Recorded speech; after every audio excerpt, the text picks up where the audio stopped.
There is no opening joke here, I just wanted to show off some of the combat in this game before we begin the review. Alright, I'm good. We can start now.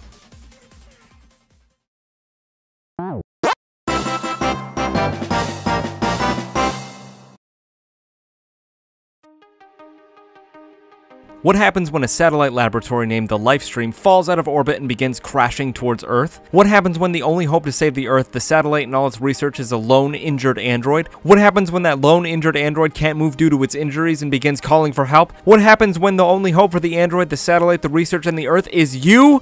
Well, all of this happens.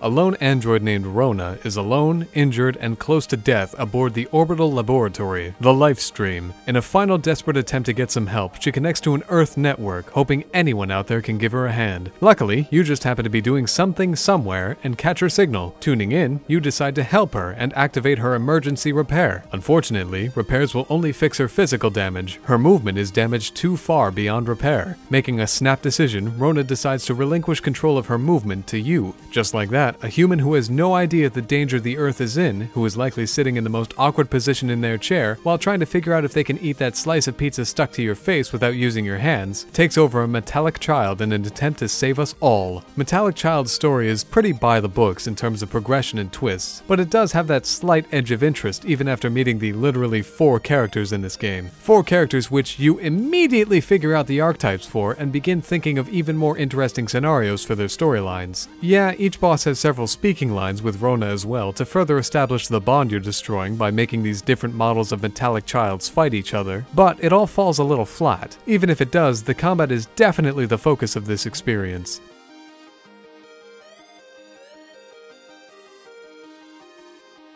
I made Andy talk about the story so I could talk about the gameplay. Real bro move there. Expect nothing less. Anyway, the gameplay of Metallic Child centers on fighting robots in several very samey environments as fast as you can without taking damage. When you discover a room with enemies, you'll be locked in gauntlet style and will have to defeat them all. You'll use your basic combo abilities mixed with weapons, switch attacks, skill attacks, charge attacks, and the throw button. I love this thing. Pressing X will make Rona dash slowly forward a short distance until she reaches an enemy. She'll then grab it, and in the short time between grab and launch, you can aim in any direction to have the enemy thrown that way, whether it be at a wall, into another enemy, across the room, into a pool of lava or acid, and more. It's such a great move and mechanic even if it leaves you wide open for attacks from other enemies. At the end of each battle, Rona will grade your performance and a supply crate will drop with rewards depending on how high your grade was. The supply crate will have healing items along with discs, which are a run-specific currency only able to be used until you beat the last boss of the run, and chips, which are a permanent currency used to upgrade Rona in the hub world. I believe rewards are dependent on how fast you beat everything and how much damage you took. Combo count never really came into play and seems to be a metric only important to achievements which you find in the server room of the hub world. Quick side note, while both of us are fiercely against stamina bars in all of their forms always, Metallic Child has one in the form of an energy bar, which depletes while dodging, using a skill attack, guarding, switching weapons, using a charged attack, and grabbing. While this sounds like an annoying boulder attached to the combat of this game, this one is rather out of the way. Enemies aren't aggressive enough to warrant expending the maximum amount of energy during each battle. The only times you may run into issues are during boss battles, and you can refill it by using your regular combos or by standing and waiting for it to recharge.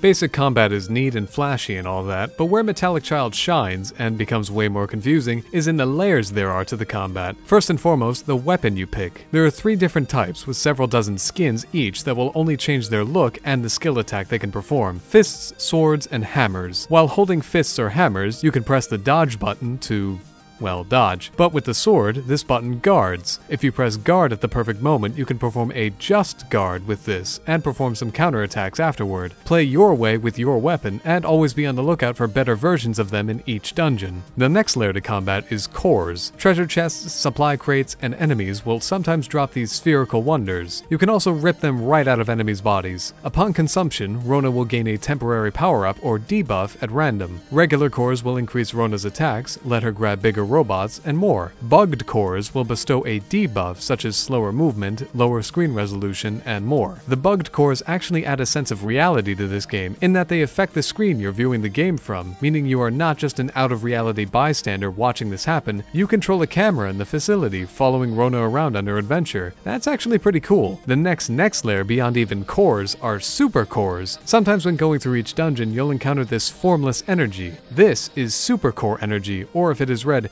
bugged supercore energy. Supercore energy will fill this bar on the bottom left of your screen, and every time it fills, up to 10 times, Rona will get a permanent upgrade. These upgrades range from higher disc and chip yields from enemies to stronger attacks with certain weapon types, and more. Sometimes supercores will require bugged core data to be able to install, which is acquired from super bugged core energy and consuming bugged cores on the field. This is a great system, but be aware, the upgrades only last until you beat the last boss of each run, or until you die.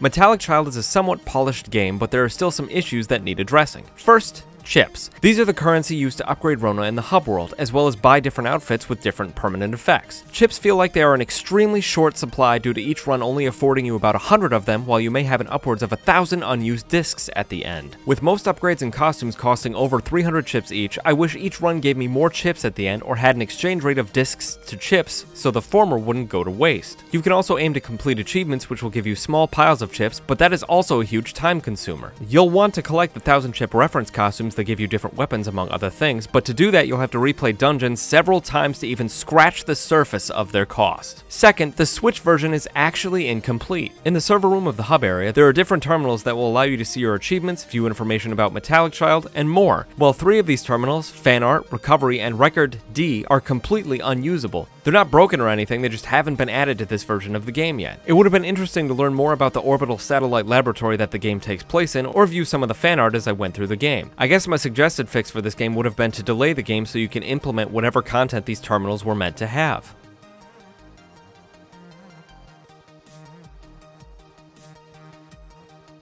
Metallic Child is a fine game. The combat is finely tuned, the story is just interesting enough to keep you playing between plot points, and it's well animated. That said, it's also held back by boss characters not being given enough time to have actual personalities, the scarcity of chips, and the missing content. Fighting robots is a lot of fun, but for what it offers at the price it's at, this is really only a game for fans of Studio HG's games, Android Children, or Robot Combat.